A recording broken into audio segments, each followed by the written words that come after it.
Hello my fellow members. इस video में हम डिस्कस करेंगे अबाउट रिस्क।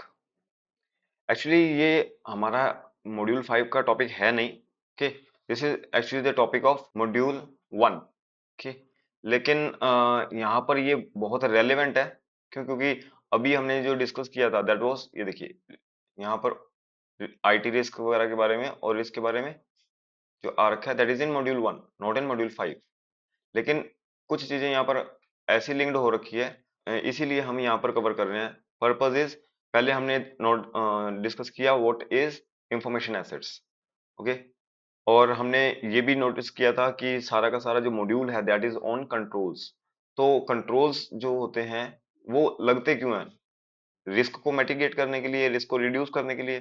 तो हमें ये तो पता होना चाहिए रिस्क है क्या। तो पूरा मैंने रिस्क का जितना टॉपिक मॉड्यूल 1 में था वो सारा यहाँ कवर कर लिया, including those what are covered here in this module also. So उससे क्या होगा, उससे हमारा एक तो टाइम सेव होगा, कंटिन्यूटी बनी रहेगी और अंडरस्टैंडिंग अच्छे से बन जाएगी। सो चलिए स्टार्ट करते हैं।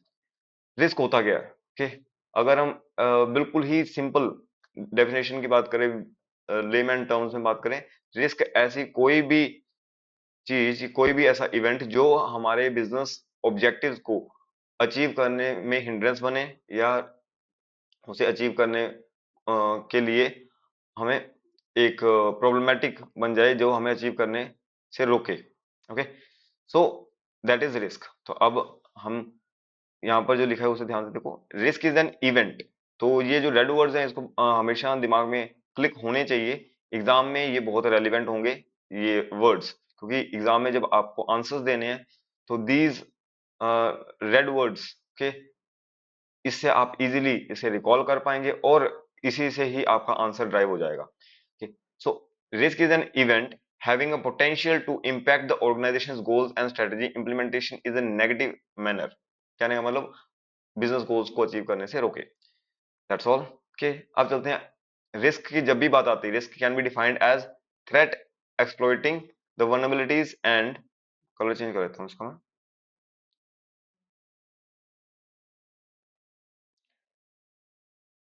Is threat exploiting the exploiting the vulnerabilities. अब ये दो टर्म्स आती है, ये थ्रेट एंड वल्नरेबिलिटीज, ये क्या चीज होती है? जब भी रिस्क की बात आएगी ये दो चीजों को आपको दिमाग में रखना ही है। It is all about threat and vulnerabilities. Threat जो होते हैं it is always and always, okay, external, and vulnerabilities are internal। अब हम इसको एग्जांपल से डिस्कस करते हैं। लेट सपोज कभी एक आपने फिजिकल वर्ल्ड में अगर गेट ओपन छोड़ दिया, ओके, तो गेट अगर आपने ओपन छोड़ दिया तो उस केस में क्या होगा? ओके, कोई भी मतलब एंटर कर सकता है आपकी प्रेमाइस में। Okay, so this is a vulnerability। और थ्रेट, थ्रेट क्या है?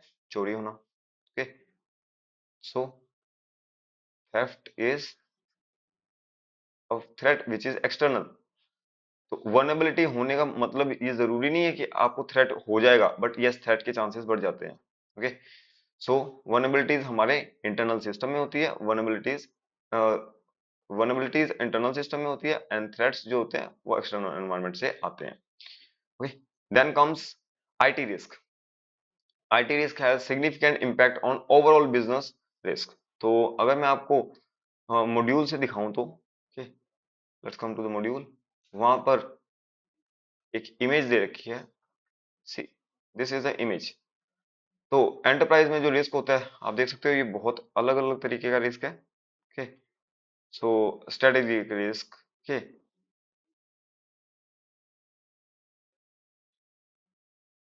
यहाँ पर strategic risk, environmental risk, market risk, credit risk, operational risk, compliance risk. तो ये सारे रिस्क होते हैं एक बिजनेस में। और आईटी क्योंकि सारों को इम्पैक्ट करती है तो आईटी एक होलिस्टिकली पूरे को कवर करती है, तो पूरे बिजनेस को कवर करने के लिए these are the things। okay, so ये है IT risk which covers the overall impact on overall business। ठीक है, IT risk is a component of overall business, overall risk universe of the organization। अब ये risk universe क्या चीज है? Risk universe की अगर हम बात करें तो हम कह सकते हैं कि total, it's the total risk of the organisation. So नीचे हमने इसको डिस्क्राइब भी किया है।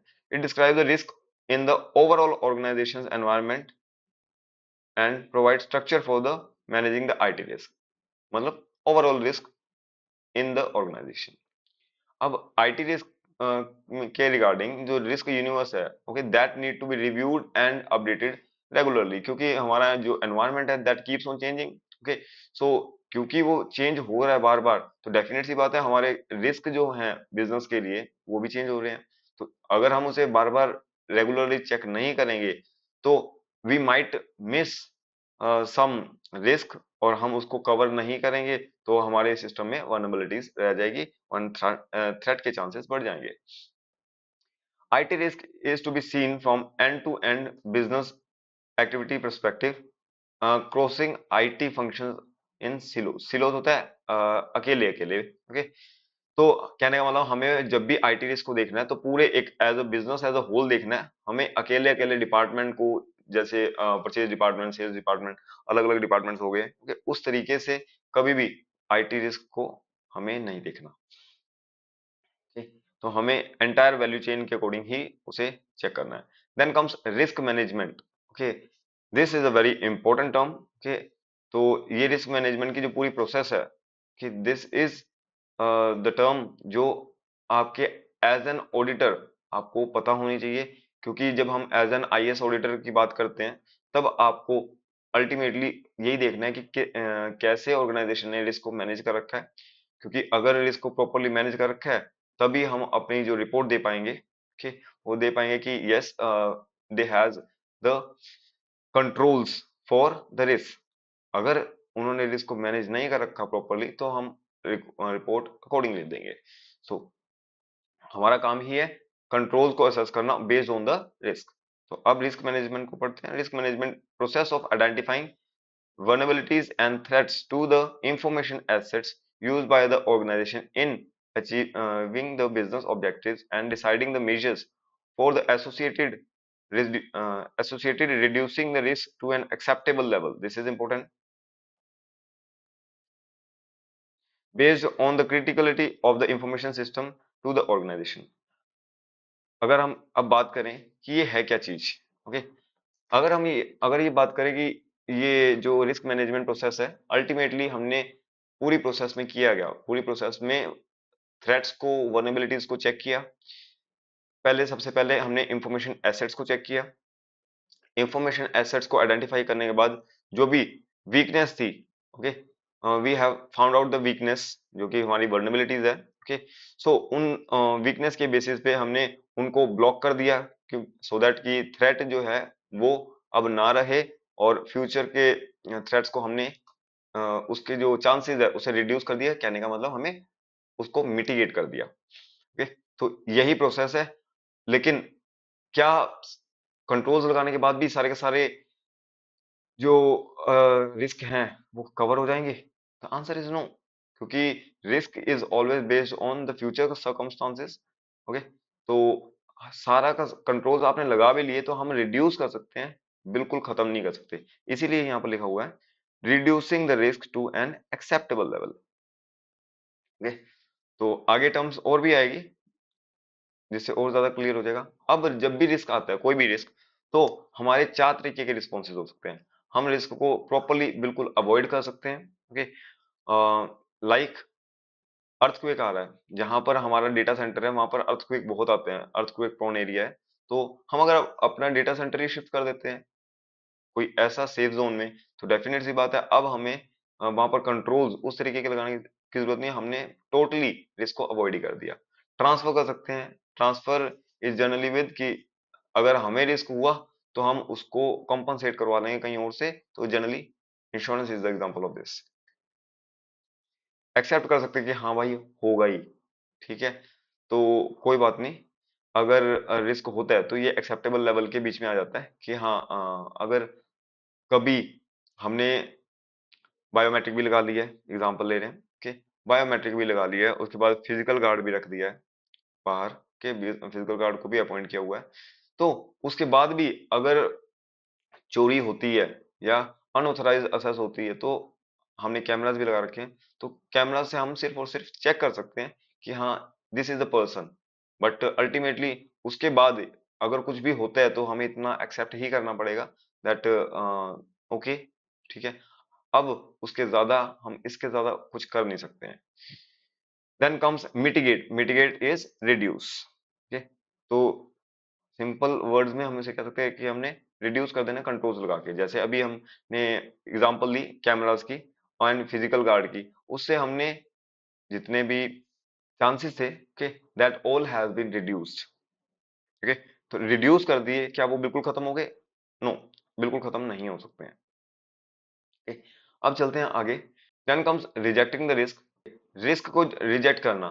जब भी हम रिस्क को रिजेक्ट करते हैं, it is actually red flag for the IAS auditor. IAS auditor के लिए एक ये लाल झंडी हो गई कि यहाँ पर कभी भी हम किसी भी रिस्क को बिल्कुल इग्नोर नहीं करेंगे।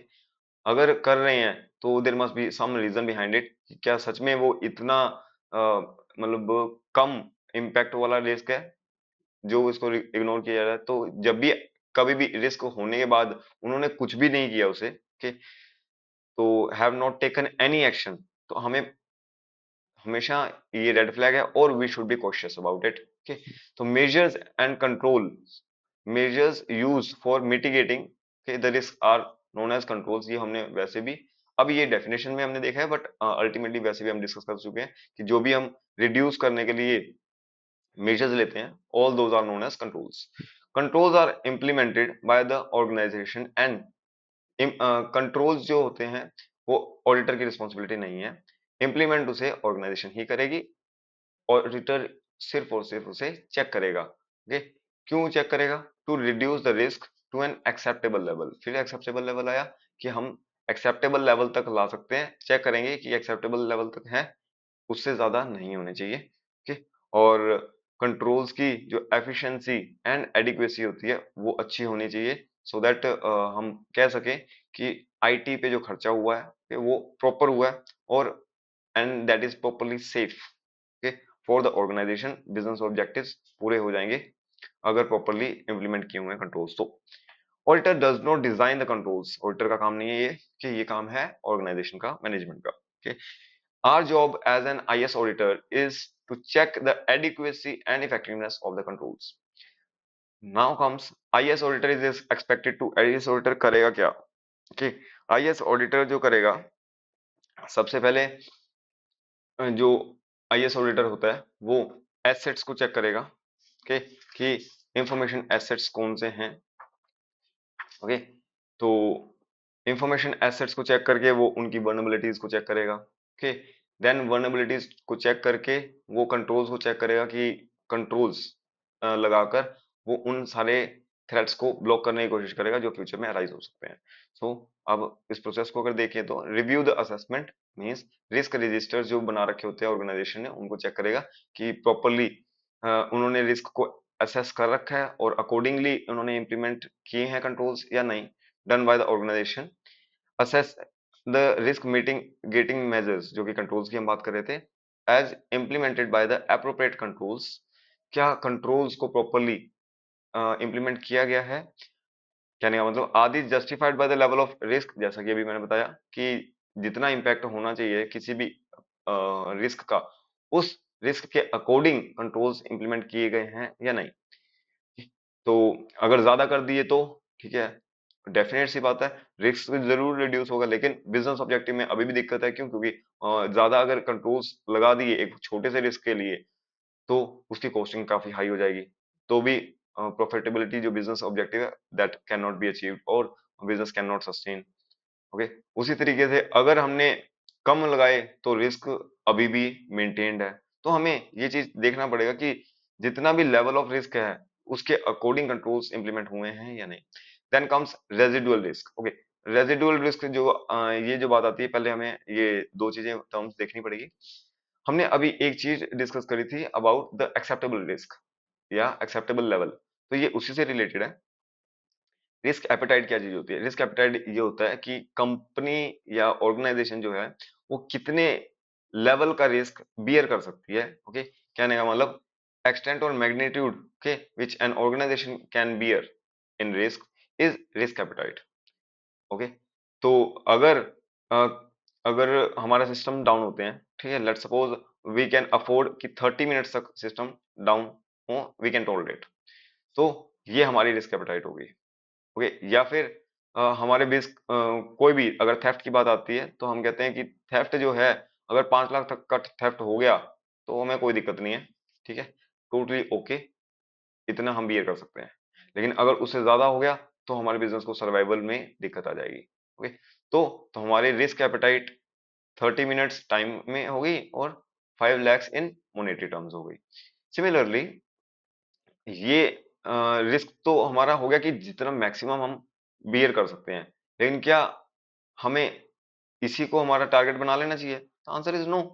कंट्रोल्स लगाते हैं हम, कंट्रोल्स लगा के सो दैट ये चीज हम कम, इसे हम रिड्यूस कर सके। फिर हम क्या करते हैं, कंट्रोल्स इंप्लीमेंट करते हैं। कंट्रोल्स इंप्लीमेंट करने के बाद अगर हमारा डाउन टाइम जो हो जाता है, let suppose it comes to 15 minutes, okay, तो अब हमारा एपेटाइट तो 30 मिनट्स थी, लेकिन हमें कंट्रोल्स इंप्लीमेंट करने के बाद इट शुड रिड्यूस, तो अब हमारा 30 मिनट्स हो गया, सॉरी 15 मिनट्स हो गया। सो 15 मिनट्स जो है ये हमारा क्या बन गया, दिस इज एक्सेप्टेबल लेवल, कि इतना हम एक्सेप्ट कर सकते हैं। और जब यहाँ पर भी कंट्रोल लगा दिए तो हमारा अब कंट्रोल्स लगाने के बाद इट शुड कम, क्योंकि हमारी उसके ऊपर भी तो costing I, it should come 1 lakh. Okay, 1 lakh तक फिर भी हो सकता है, चांसेस आर देयर। ओके, तो ये भी हमारा हो गया एक्सेप्टेबल लेवल। ओके, तो अब ये जो हमारा एक्सेप्टेबल लेवल हो गया, तो जो रिस्क रह जाता है after implementing the controls, those are known as, तो ये और ये हो गए हमारे रेजिडुअल रिस्क। ओके, तो अब एक बार रीड कर लेते हैं। Risk appetite is the amount and type of risk that organisation is prepared to take और bear. Okay, so that is risk appetite, and residual risk is the threat remains after all the efforts to identify and eliminate risk have been made. Okay, these are residual risk. Risk based audits, okay, this is important। जब भी risk based audits होते हैं, हमें हमेशा जो high risk areas हैं उनको focus करना है। ओके, क्यों? क्योंकि पहले तो हम हाई रिस्क एरिया, क्योंकि जितना हाई रिस्क एरिया होगा उसके ऊपर जो उससे होने वाला जो लॉस है वो भी काफी ज्यादा हाई होगा। So based on our audit procedures we should be focused on high risk area for driving the maximum value addition from the audit resources deployed. हम यही चाहेंगे कि जब भी हम ऑडिट कर रहे हैं, हाई रिस्क एरियाज को के बेस पे पहले हम आइडेंटिफाई करेंगे, आइडेंटिफाई एसेट्स। एसेट्स को जब हमने आइडेंटिफाई कर लिया, देन ओके, अब हम देखेंगे कि किस किस को कितना रिस्क है। ओके, हम उनकी एक रिस्क प्रोफाइल बनाई जाएगी। रिस्क प्रोफाइल के बेस पे फिर हम उसके ऊपर जो कंट्रोल्स होंगे, फिर उन कंट्रोल्स को चेक किया जाएगा। तो अकॉर्डिंगली जब कंट्रोल्स को हम कवर अप कर देंगे, ओके, तो डेफिनेट सी बात है वैल्यू मिल जाएगी ऑर्गेनाइजेशन को। So that is the value addition.